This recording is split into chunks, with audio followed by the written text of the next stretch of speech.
Alright, so the question is that what is the importance of having the right belief? What if somebody says that I'm a Christian, I believe in one God, but I don't believe in Muhammad, and I don't believe in following the obligations that you find in the Qur'an? Is that your question? Okay. So, the first thing is, we as Muslims believe that the most important thing in a person's life, the critical, most important thing is their belief, is their recognizing their Creator. To know who created you, why you were created. So, if a person doesn't know who created them, then what does it matter if they have 6 PhDs? If they don't know what's the purpose of their life. And when you learn the purpose of your life, it has to be on the terms of your Creator, not your terms. You cannot say, I like this, I'll take this, I don't like this, I'll leave it. So we as Muslims believe first, you recognize your Creator. Who created you?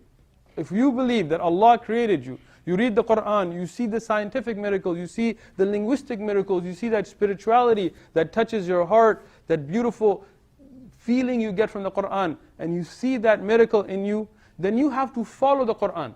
Then you have to follow what Allah says. You cannot just say, to me, I like Moses, but I don't like Abraham. Or I like Jesus, but I don't like Muhammad. That's not your choice then. You have to then submit yourself to your Creator. And that is very important, because that is the path to salvation. For example, Christians will tell you that, some Christians, not all, that if you just believe in Jesus, you're going to heaven. I used to go to a church, and they told me, just believe in Jesus, that's it. So I told them, what about good deeds? He says, good deeds don't matter. Just to believe, salvation is free. It's a gift. You just got to believe. He died for your sins, so your sins don't matter. Right? But then if you ask him, well, is Hitler going to heaven? Oh, no, he's a bad guy. Why? But he believed in Jesus. So, hypocritical, right? So now, in Islam, we don't have that belief. You will be judged on your deeds and on your intentions. Meaning, if you say, I believe in Jesus but not in Muhammad, then you're not a Muslim. You're not following what Allah has revealed to you, because the Qur'an tells you to believe in Jesus, to believe in Abraham, to believe in Moses, and to believe in Muhammad, peace be upon him. And the Qur'an gives you laws, how to live, how to pray, how to do things. You have to take those laws. Nobody's going to be perfect. We're not asking for perfection. Everybody sins, everybody makes mistakes, that's understandable. But you have to accept all of what Allah has set for you. That is the core belief for salvation, and to act upon it. For example, you're a Muslim, read wal asr. إِنَّ الْإِنسَانَ لَفِي خُسْرٍ إِلَّا الَّذِينَ آمَنُوا وَعَمِلُوا الصَّالِحَاتِ وَتَوَاصَوْا بِالْحَقِّ وَتَوَاصَوْا بِالصَّبْرِ.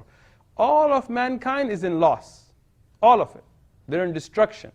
Except those that have 4 things. إِلَّا الَّذِينَ آمَنُوا. They have to believe. وَعَمِلُوا الصَّالِحَاتِ. They have to do good deeds. وَتَوَاصَوْا بِالْحَقِّ. They have to call towards what is true and right.